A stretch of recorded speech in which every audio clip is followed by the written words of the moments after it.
हाँ देखो शुरुआत में कर दिया 2-3 दिन पहले है ना, भारत का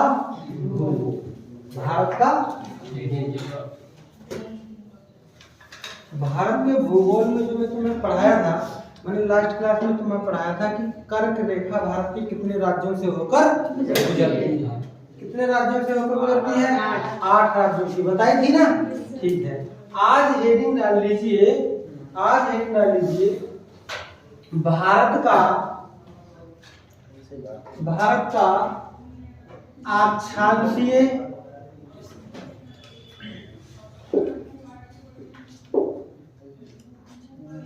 तथा देशांतरीय विस्तार। अक्षांशीय तथा देशांतरीय विस्तार। भारत का अक्षांशीय तथा देशांतरीय विस्तार। बात समझ में आ गई? इधर देखो। अच्छा एक चीज है, देखो इधर, पहले इसको भारत को बना लो।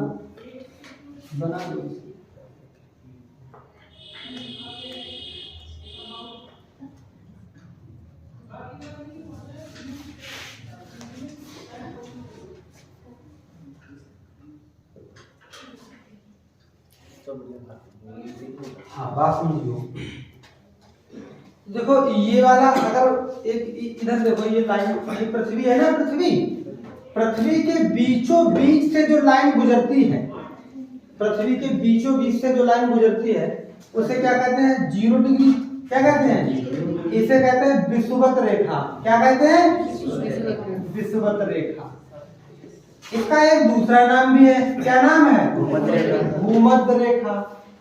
अच्छा, ये विषुवत रेखा या भूमध्य रेखा है, वो क्या करती है? एक काल्पनिक रेखा है जो पृथ्वी के बीचों बीच से होकर गुजरती है और पृथ्वी को 2 बराबर भागों में बांट देती है। 2 बराबर भागों में। किसी गोले को अगर बीच से काट दिया जाए तो वो ऊपर वाला अर्धगोला कहलाएगा। अर्धगोला का सिस्टम किसमें होता है? गणित में होता है। किसमें होता है? गणित में। लेकिन वही अगर भूगोल की भाषा में कहोगे तो अर्धगोला ना कह के गोलार्ध कहोगे। गोलार्ध का मतलब भी गोला, अर्ध मीन्स आधा। हाँ, तो ये एक गोलार्ध हो जाता है, एक ये गोलार्ध हो जाता है और एक ये गोलार्ध हो जाता है। बात समझ रहे हो?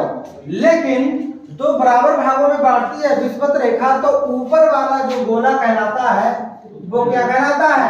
उत्तरी गोलार्ध। और नीचे वाला क्या कहलाता है? दक्षिणी गोलार्ध। बताओ बात समझ में आई? ये 0 पे विषुवत रेखा या भूमध्य रेखा। ठीक है, यहीं पर उत्तरी गोलार्ध में अगर यहाँ पे बात करोगे तो 23.5 डिग्री जो लाइनें ऐसी जो लाइनें होती हैं, जे लाइनें जो होती हैं इन्हें अक्षांश रेखा कहते हैं। क्या कहते हैं? अक्षांश रेखा। समझ रहे हो? ये क्या कहलाती हैं? अक्षांश रेखा। ये पूरा नीचे वाला अर्ध गोलार्ध कहलाएगा। तो ये 23.5 डिग्री पर 23.5 डिग्री जो रेखा है वो 23.5 डिग्री अक्षांश रेखा है। क्या है? 23.5 डिग्री अक्षांश रेखा, क्योंकि लेटी हुई लाइनें यानी लेटीट्यूड कहलाती है। ऐसी रेखाएं क्या कहलाती है? अक्षांश रेखा। अब 23.5 डिग्री अक्षांश रेखा को कहते हैं कर्क रेखा। क्या कहते हैं? कर्क रेखा। 23.5 डिग्री को क्या कहते हैं? कर्क रेखा। यही अगर नीचे आओगे, नीचे है ना, तो ये भी नीचे भी 23.5 डिग्री रेखा होगी, है नहीं है? जो दक्षिणी गोलार्ध की बात कर रहे हो, उत्तरी गोलार्ध में 23.5 डिग्री अक्षांश रेखा क्या कहलाएगी? कर्क रेखा। दक्षिणी गोलार्ध में 23.5 डिग्री रेखा क्या कहलाएगी? देखो ये 23.5 डिग्री अक्षांश रेखा है ना, अक्षांश रेखा, इसे कहते हैं मकर रेखा। क्या कहते हैं? मकर रेखा। अब बताओ 23.5 डिग्री पर विषुवत रेखा से 23.5 डिग्री पर उत्तरी गोलार्ध में उसका क्या नाम होगा? कर्क रेखा। और वही अगर 23.5 डिग्री दक्षिणी गोलार्ध में कहोगे तो क्या कहोगे? मकर रेखा। कभी कभी लूसेंट की जो ऑब्जेक्टिव वाली बुक है उसमें कहता है कि 23.5 डिग्री अक्षांश, वो 23.5 डिग्री अक्षांश रेखा को क्या कहते हैं? अलग अलग नाम दे दिए, कहते हैं कर्क रेखा। लेकिन उसने कह दिया कि ट्रॉपिक ऑफ कैंसर है ना, क्या है, tropic of cancer, tropic of cancer. और ये ट्रॉपिक ऑफ कैंसर का मतलब क्या होता है, कर्क रेखा। क्या होता है, कर्क रेखा। और तो ऐसे ही पूछ लेगा, तो चाहे ट्रॉपिक ऑफ कैंसर पूछे, चाहे कर्क रेखा पूछे, चाहे 33.5 अक्षांश रेखा उत्तरी गोलार्ध के पूछे, एक ही बात होती है। बात समझ में आई? ठीक है। अच्छा, ये अक्षांश रेखाएं जो होती है ना, अक्षांश रेखाएं जो होती है, इनके बीच की जो दूरी होती है वो बराबर होती है। कितनी होती है? बराबर। ये यहाँ से यहाँ तक की जो दूरी होगी वो 111 किलोमीटर होगी। कितने किलोमीटर होगी? तो दो अक्षांश रेखाओं के बीच की दूरी को हम क्या कहते हैं? हाँ, समझ रहे? दूसरी बात, अब इधर आ जाओ, इधर आ जाओ। इस तरह से यहाँ पे जैसे अक्षांश रहा, ये लाइन है, ये बिंदु, ये कहते हैं, इसे कहते हैं उत्तरी, है ना, रुको, इसे कहते हैं उत्तरी ध्रुव। क्या कहते हैं? उत्तरी ध्रुव। और इसे कहते हैं क्या? दक्षिणी ध्रुव। क्या कहते हैं? दक्षिणी ध्रुव। समझ में आ रही है बात? देखो, ये तो अलग अलग है, तो ये अक्षांश रेखा है। ये कैसी लाइन है? इन्हें, इन लाइनों को क्या कहेंगे? अक्षांश रेखा। जब लेटी हुई लाइनें होंगी वो अक्षांश रेखाएं कहलाती हैं, इंग्लिश में कहते हैं लैटिट्यूड। ठीक है। और लेकिन ये क्या है कि उत्तरी ध्रुव को दक्षिणी ध्रुव से मिलाने वाली काल्पनिक रेखाएं, ये रेखाएं काल्पनिक ही तो है, ये मैं काल्पनिक ही तो है। ठीक। उत्तरी ध्रुव को दक्षिणी ध्रुव से मिलाने वाली काल्पनिक रेखाएं देशांतर रेखाएं कहलाती हैं। तो ये देखो, ये लेकिन ये उत्तरी ध्रुव को दक्षिणी ध्रुव से ही मिलाती है, एक ही बिंदु पर मिलती है। मेन बात इनकी ये होती है, समझ रहे हो बात? ये एक ही जगह पे मिलती है, एक ही जगह पे। आप बताओ, तो ये कैसी लाइनें हैं? ये कैसी लाइनें हैं? देशांतर रेखाएं। क्या कहलाती हैं? देशांतर रेखाएं। और ये इस तरह की जो लाइनें हैं वो क्या कहलाती हैं? इनके बीच की दूरी सबकी समान होती है। दो अक्षांशों के बीच की दूरी 111 किलोमीटर, लेकिन इनकी समान नहीं होती है। क्यों नहीं होती है? क्योंकि भाई यहाँ देखो, ये दूरी कितनी है नहीं है? और यहाँ पे दूरी कितनी सी है? यहाँ पे तो कम है, यहाँ पे बहुत ज्यादा है ना? हाँ, तो अक्षांशों के बीच की दूरी समान होगी, देशांतर के बीच की दूरी समान नहीं होगी। ये अलग अलग बिंदुओं पर मिलती है। जो दोनों उत्तरी ध्रुव को दक्षिणी ध्रुव से मिलाने वाली रेखाएं क्या कहलाती हैं? देशांतर। बात समझ में आ गई? पता लग गया अक्षांश रेखाएं क्या है और देशांतर रेखाएं क्या है? अब आओ इधर देखो ध्यान से। तो मैं तुम्हें पढ़ा रहा हूं भारत का अक्षांशीय तथा देशांतरीय विस्तार, है ना? तो देखो ये, हाँ, एक चीज और समझ लो। मैं अगर लिखूं x, जैसे माना कोई संख्या है और उसके ऊपर लिखूं डिग्री, एक तक बूंदी लगाता हूं, तो इसको कहते हैं घंटे। इसको क्या कहते हैं? घंटे, घंटा। अगर मैं कोई चीज है उसके ऊपर एक डैश लगाता हूं, तो इसका मतलब होता है मिनट। अरे इसका मतलब क्या होता है? बात समझ में नहीं आ रही? ठीक है। अगर ये जेड है, इसके अंदर दो बिंदु लगाऊं, तो ये क्या कहलाएगा? सेकंड। क्या कहलाएगा? सेकंड। अब इसका विस्तार देखिए, तो एक बात समझिए, ये उत्तरी अक्षांश, उत्तरी अक्षांश। अच्छा, नीचे भी लिखोगे उत्तरी अक्षांश। अभी रुको, उत्तर और पूर्वी तो होता है। सुनो बात, ये देखो, ये जो है पृथ्वी के बीचों बीच से होकर कौन सी रेखा गुजरती है? विषुवत रेखा। कौन सी गुजरती है? तुम्हें पता नहीं है क्या कि ये जो पृथ्वी है बीचों बीच से विषुवत रेखा, और पृथ्वी के यहाँ पे जो 23.5 डिग्री है ना, ये कहलाती है कर्क रेखा। क्या कहलाती है? अब कर्क रेखा के बीच, कर्क रेखा बीचों बीच से होकर गुजरती है किसके?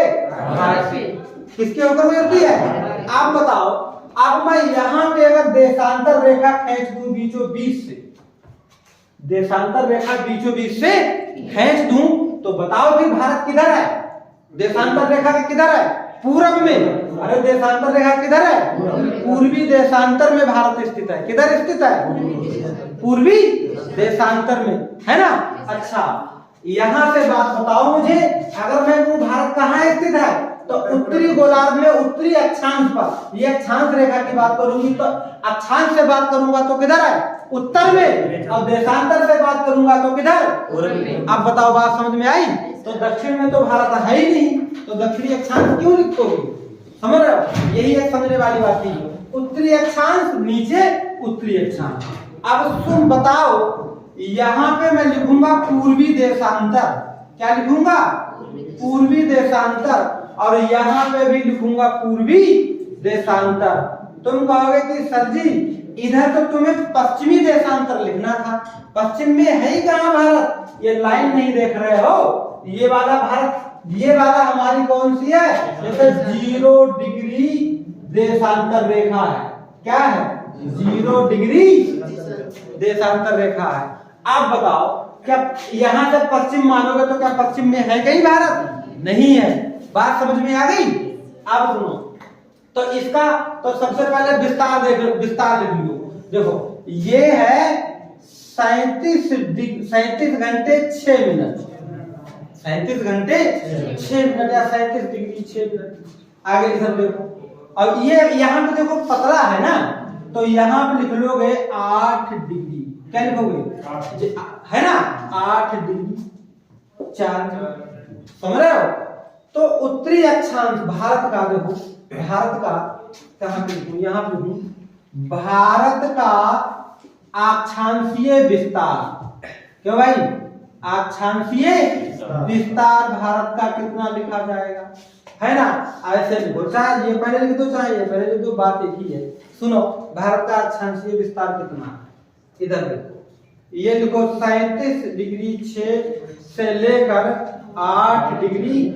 बताओ ये विस्तार, ये कैसा है, अक्षांशीय विस्तार। अच्छा अब लिखोगे देशांतर भी, किसकी बात करोगे, देशांतर भी। तो देखो ये है 68 घंटे, और है ना, और मतलब डिग्री का मतलब मैंने घंटे बताया था ना, 68 घंटे 7 मिनट, 68 घंटे 7 मिनट। और उधर की बात मैं करूंगा तो जो 97 कितना है, 97 डिग्री 25, ये है। तो ये तुम्हारा क्या हुआ, अरे ऐसी जब लाइन खींचोगे तो ये क्या है, ये देशांतर लाइन है ना, तो देशांतर से पूरब में ये दोनों लाइन किधर पर रही है, देशांतर के पूरब में, है ना। तो देखो पूर्वी विस्तार भारत का कैसा, भारत का देशांतरीय पूर्वी देश, भारत का अक्षांशीय विस्तार और भारत का देशांतरीय विस्तार, देशांतरीय विस्तार कितना, ऐसे लिख लो, इधर से खींच लो, ऐसे ऐसे लो, 97 डिग्री 25 या फिर आगे से 68 डिग्री 7। बात समझ में आ गई। ये ध्यान रखना, ये अक्षांशीय विस्तार है, 37 घंटे 6 मिनट से लेकर 8 घंटे 4 मिनट, और देशांतरीय विस्तार 97 घंटे 25 मिनट से लेकर 68 घंटे 7 मिनट। बताओ ये बात समझ में आई, रुक जाओ। अच्छा अब जी विस्तार तो समझ में आ गया तुम्हें, ये पूछेगा दोनों लाइन में ध्यान रखने ना, ये अक्षांशीय विस्तार, तुम कहोगे सर अक्षांशीय कैसा, तो देखो ना ये अक्षांश लाइन है, अक्षांश लाइन है, तो ऊपर वाली जो इधर ऐसे ऐसे जो अक्षांशीय है तो आएगा, है ना। अच्छा ये देशांतरीय है, ये तो देशांतर के इधर बताओ जे वाला कहाँ हुआ, पूरब में, और जे वाला कहाँ हुआ, अरे दोनों तो पूरब में होंगे।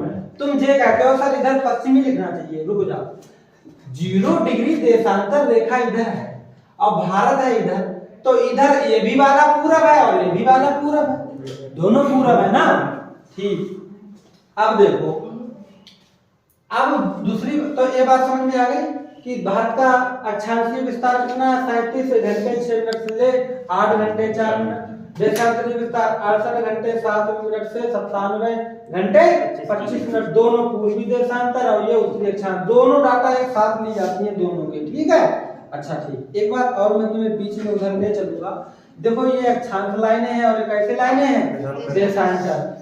ये अक्षांश लाइनें अगर हम इसमें भी खींच ले, इसमें भी खींच ले, तो बीच वाला जो कटघरा बनता है बीच वाला जो कोणीय स्थान बनता है, इसके बीच की दूरी तो 111 किलोमीटर होती है अक्षांश में, है ना, लेकिन ये बीच वाला जो हिस्सा है वो गोरे कहलाता है। क्या नाम है इसका? तो अक्षांशीय और देशांतरीय विस्तार के मतलब कोणीय क्षेत्र क्या कहलाता है? बताओ, बात समझ में आई? गोरे कहलाता है। ठीक है भाई, कर्क रेखा उत्तरी गोलार्ध में है और मकर रेखा दक्षिणी गोलार्ध में है।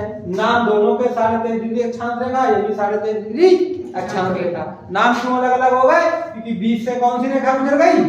अब इसने ये उत्तरी गोलार्ध कर दिया और ये क्या कर दिया? तो बताओ, कौन से गोलार्ध में भारत स्थित है? उत्तरी गोलार्ध में। कौन से देशांतर में? पूर्वी देशांतर में। कौन से अक्षांश में? उत्तरी। समझ रहे हो आप? कौन सी रेखा बीचों बीच से होकर गुजरती है भारत के? हैं? कर्क रेखा। लेकिन विषुवत रेखा तो पृथ्वी के बीचों बीच से होकर गुजरती है। ध्यान रहे। ठीक, अब देखो, अब यहाँ पे ये लाइन मैंने खींची इस तरह से, ये लाइन मैंने खींची, ये लाइन, ये है 0 डिग्री देशांतर रेखा। कौन सी है? 0 डिग्री देशांतर रेखा। ठीक है, 0 डिग्री देशांतर रेखा ये वाली है।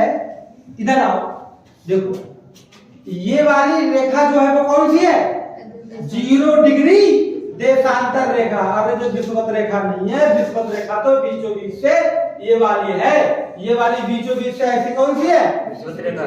और ये वाली टाइम वाली जो पृथ्वी को बीचों बीच से काटती है वो क्या कहलाती है? अक्षांश रेखा। क्या कहलाती है?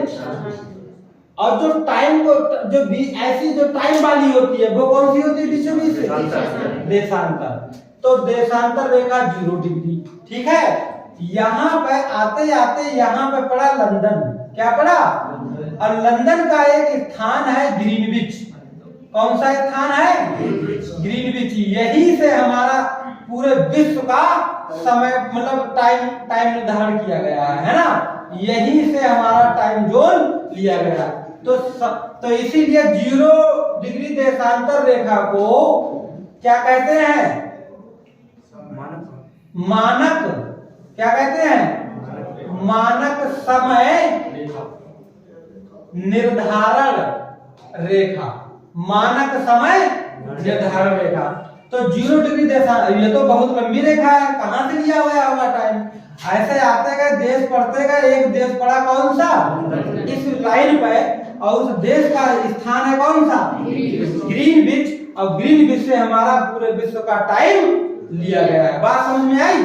ठीक है, तो यहाँ पे तो टाइम लिया गया हमारा, एक ग्रीनविच से लिया गया, इसलिए इसका एक नाम और हो गया। चाहे 0 डिग्री देशांतर रेखा कहो और मानक समय निर्धारण रेखा कहो, या फिर चूंकि ग्रीनविच से टाइम लिया गया है इसीलिए इसका एक नाम और है ग्रीनविच रेखा।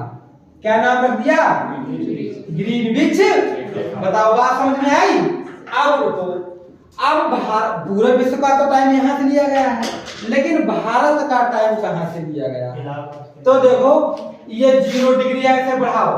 क्या देखो, 0 डिग्री है, 0 से 10 बढ़ाओ, 10 से 20 डिग्री, 20 से 30, 30 से 40, 40 से 50, 50 से 60, 60 से 70, 70 से 80, 70 से 80, और 80 नहीं, यहां से ले लो ऐसी ये डिग्री रेखा, ये हमारी आ रही है ये। ठीक है, ये जो लाइन है इसे कहते हैं 82.5 डिग्री। क्या कहते हैं? 82.5 डिग्री जो रेखा है, 82.5 डिग्री, ये भी हमारी क्या है? अरे ये भी तो देशांतर रेखा है ना? ये भी तो देशांतर रेखा है। ये वाली कौन सी है? ये भी देशांतर रेखा।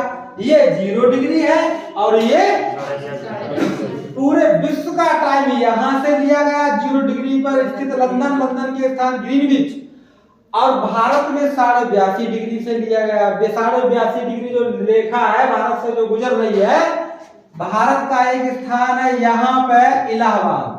कौन सा स्थान है? इलाहाबाद।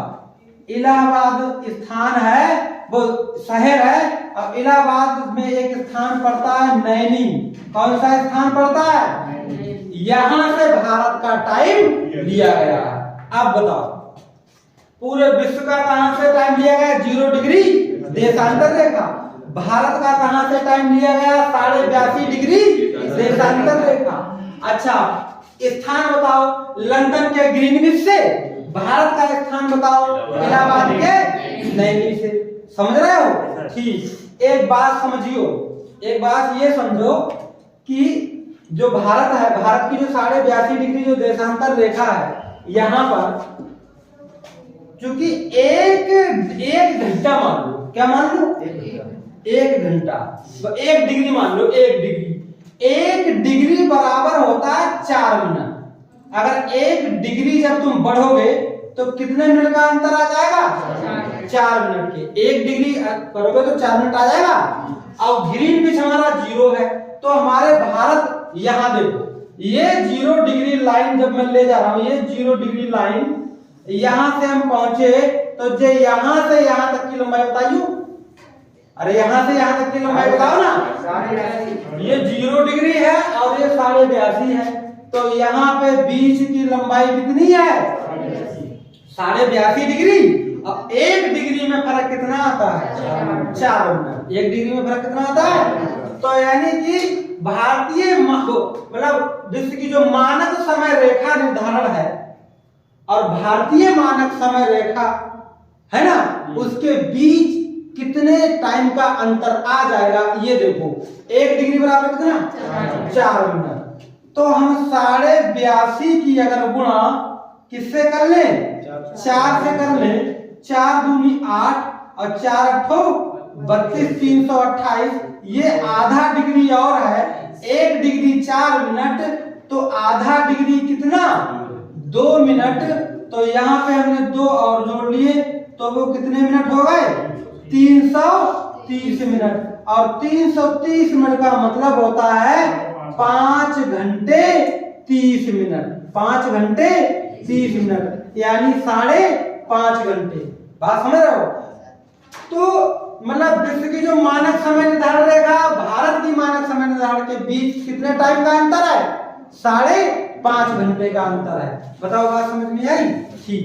फिर तुमसे एक क्वेश्चन पूछेगा, कि भारतीय मानक समय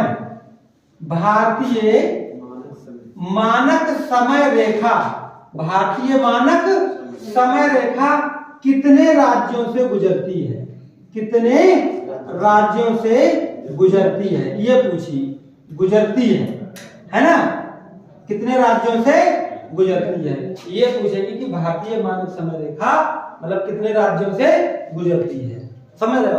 अब बताओ, जो मैंने कल कर्क रेखा तुम्हें पढ़ाई थी है ना, तो कर्क रेखा कितने राज्यों से गुजरी थी? 8 राज्यों से ना। और भारतीय जो मानक समय रेखा है वो 5 राज्यों से गुजरती है। कितने राज्यों से गुजरती है? 5 राज्यों से। तुम लिख लो, आराम से लिख सकते हो। देखो भाई, ये तो तुम्हारा क्या है? ये नेपाल है। क्या है? नेपाल। नीचे ये तुम्हारा क्या हो जाएगा? उत्तर प्रदेश। अरे क्या हो जाएगा? उत्तर प्रदेश एक राज्य हो गया, नहीं हो गया? उत्तर प्रदेश से जब थोड़ा नीचे उत्तर प्रदेश हो गया। उत्तर प्रदेश से नीचे आओगे तो क्या हो गया? जे मध्य प्रदेश। क्या हो गया? तो एक उत्तर प्रदेश से गुजरती है और मध्य प्रदेश से गुजरती है। समझ रहे हो?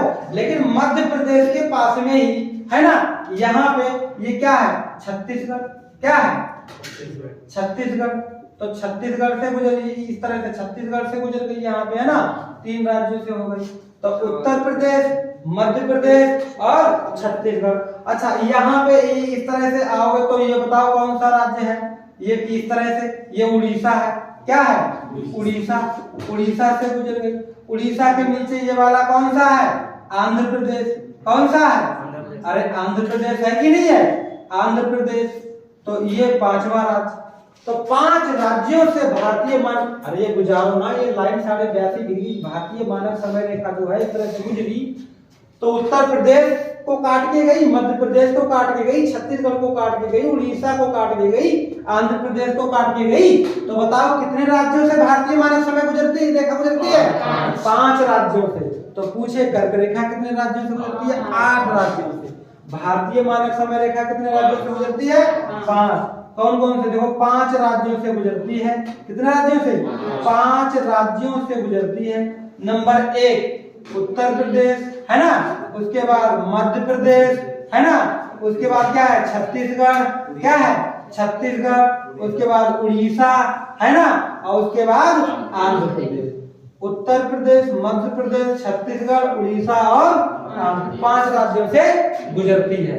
एक नया क्वेश्चन पूछेगा, एक नया क्वेश्चन पूछेगा कि मतलब वह कितने राज्य ऐसे हैं, कितने राज्य ऐसे हैं, भारत के कितने राज्य ऐसे हैं जिनसे होकर कर्क रेखा और मकर रेखा, वो कर्क रेखा और भारतीय मानक समय रेखा दोनों गुजरती हैं। तो तुम देखो इनमें से कौन सी ऐसी जो 2 लाइनें हैं, 2 राज्य हैं, सॉरी कौन से ऐसे 2 राज्य हैं जो कर्क रेखा से भी गुजरते हैं और भारतीय मानक समय, तो बताओ कौन से? मध्य प्रदेश और छत्तीसगढ़, मध्य प्रदेश और छत्तीसगढ़। तो मध्य प्रदेश और प्लस छत्तीसगढ़ 2 ऐसे राज्य हैं जिनसे दोनों से मतलब कर्क रेखा, क्यों भाई, कर्क रेखा और भारतीय मानक समय रेखा दोनों गुजरती है। बात समझ में आ गई है ना? ठीक, तो अब मैं तुम्हें लिखवा दूं है ना, जब सारी बात समझ में आ गई।